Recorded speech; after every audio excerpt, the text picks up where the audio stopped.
வணக்கம், welcome to Sakethram channel. வீடியோக்குள்ளே போகிறதுக்கு முன்னாடி நம்ம சேனலை சப்ஸ்கிரைப் பண்ணாதவங்க மறக்காமல் சப்ஸ்கிரைப் பண்ணிக்கோங்க. பக்கத்தில் இருக்கிற பெல் ஐக்கானையும் கிளிக் பண்ணிக்கோங்க. அப்போ தான் நாங்கள் அப்லோட் பண்ணுற வீடியோஸ் உங்களுக்கு மொபைலில் நோட்டிஃபிகேஷனாக வரும். வாங்க வீடியோக்குள்ளே போகலாம். இன்றைக்கி உருளைக்கிழங்கு வச்சு சூப்பரான ஒரு ரெசிபி பார்க்க போகிறோம்.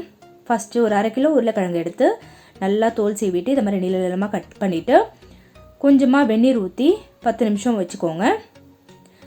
இது எதுக்காக இப்படி பண்ணுறோம் அப்படின்னா, பொரியலோ இல்லை ஃப்ரெஞ்ச் ஃப்ரைஸோ நீங்கள் செய்யும்போது இதே மெத்தடில் ஃபாலோ பண்ணிங்கன்னா உடையாமல் குழையாமல் வரும். அதுக்காக தான். இப்போது ஒரு கனமான கடாயை எடுத்துக்கலாம். அதில் தேவையான அளவு எண்ணெய் விட்டுக்கலாம்.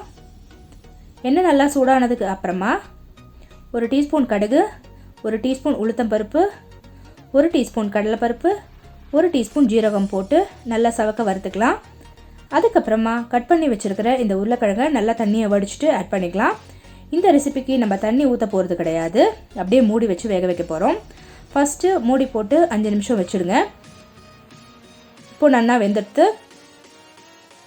அதுக்கப்புறமா இதுக்கு தேவையான அளவு உப்பு ஆட் பண்ணிக்கலாம். அடுத்ததாக காரத்துக்கு தேவையான அளவுக்கு சில்லி பவுடர் ஆட் பண்ணிக்கலாம். அடுத்ததாக கொஞ்சமாக மஞ்சப்பொடி ஆட் பண்ணிக்கலாம். கடைசியாக தனியா பவுடர் கொஞ்சமாக ஆட் பண்ணிக்கலாம். வேண்டாம்னா ஸ்கிப் பண்ணிக்கலாம். இப்போது இதை நல்லா கிளறி விட்டுக்கோங்க. எதுக்காக நம்ம மசாலாவை ஃபஸ்ட்டே ஆட் பண்ணல அப்படின்னா, உருளைக்கிழங்கு சீக்கிரம் தீஞ்சு போயிடும். அதனால தான் ஃபஸ்ட்டு உருளைக்கிழங்கு கொஞ்சம் வெந்ததுக்கு அப்புறமா இதை மாதிரி ஆட் பண்ணிங்க அப்படின்னா உருளைக்கிழங்கும் கரெக்டாக பக்குவமாக வெந்து வரும். இப்போது 2 நிமிஷம் இதை நல்லா பெரட்டி விட்டுட்டு திரும்பவும் 5 நிமிஷம் மூடி போட்டு வேக வச்சுடுங்க. அவ்வளவுதான். இதில் தண்ணி தெளிக்கணும், தண்ணி ஊற்றணுங்கிற அவசியம் கிடையாது. இதே மாதிரி தண்ணி ஊற்றாமல் நீங்கள் செஞ்சீங்க அப்படின்னா லாங் டிஸ்டன்ஸ் எங்கேயாவது ட்ரெயின் ட்ராவல் அதுக்கெலாம் போகும்போது சாப்பாடு கட்டி எடுத்துகிட்டு போகும்போது இந்த மாதிரி பொரியல்லாம் வீணாக போகாமல் இருக்கும். புளி சாதம், சாம்பார் சாதம், தயிர் சாதத்துக்கு, எஸ்பெஷலி சப்பாத்தி, ஃபுல்காக்கு எல்லாத்துக்குமே இந்த உருளைக்கிழங்கு கறி சூட்டபிளாக இருக்கும். இதே மெத்தட்லேயே சேனைக்கிழங்கு அப்புறம் வாழைக்காவை இதெல்லாம் இதே மாதிரியே செய்யலாம்.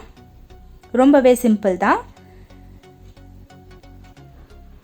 இந்த வீடியோ உங்களுக்கு பிடிச்சிருந்ததுன்னா உங்கள் ஃப்ரெண்ட்ஸுக்கு மறக்காமல் ஷேர் பண்ணுங்கள். நீங்களும் செஞ்சு பார்த்துட்டு உங்களோட கமெண்ட்ஸை எனக்கு மறக்காமல் பதிவு பண்ணுங்கள். இதே மாதிரி இன்னொரு வீடியோவில் சந்திக்கலாம். தேங்க்ஸ் ஃபார் வாட்சிங்.